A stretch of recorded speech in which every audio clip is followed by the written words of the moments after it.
অন্তর্বর্তী সরকারের সব ব্যর্থতা ও সীমাবদ্ধতার দায় নিতে হচ্ছে জাতীয় নাগরিক পার্টিকে, এমন মন্তব্য করলেন এনসিপি দক্ষিণাঞ্চলের মুখ্য সংগঠক হাসনাত আব্দুল্লাহ। তিনি বলেন, সরকারের দায় নিয়েই এনসিপির যাত্রা শুরু হয়েছিল। হাসনাতের মতে, মানুষ এনসিপির কাছে নতুনত্ব প্রত্যাশা করেছে। জীবন অবাক না করলে কে করবে? 28% মিল্ক ফ্যাটের অবাক করার সাথে ফ্রেশ মিল্ক পাউডার। জীবন অবাক করুক প্রতিদিন। সম্প্রতি ডিপ্লোমা ইঞ্জিনিয়ার্স ইনস্টিটিউটে তারুণ্যের রাষ্ট্রচিন্তার তৃতীয় সংলাপে এসব কথা বলেন হাসনাত।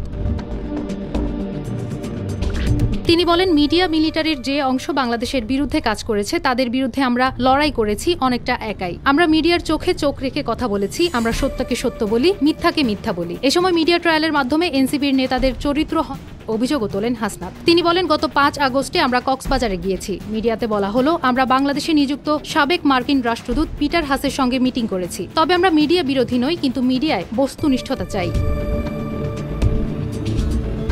হাসনাত আরও বলেন, ব্যবসায়ীদের কাছে রাজনীতি বন্দী হয়ে গেছে, তাই রাজনীতি রাজনীতিবিদদের হাতেই থাকতে হবে। তিনি উল্লেখ করেন, গঠনের পর থেকে এনসিপির অর্জন কম নয়। হাসনাতের ভাষ্য, আমাদের সীমাবদ্ধতা আছে, আমরা তা পর্যায়ক্রমে বিশ্লেষণ করি, ভুল স্বীকার করি এবং পরামর্শ গ্রহণ করে সংশোধন করে বাংলাদেশপন্থী রাজনীতি চালাবো।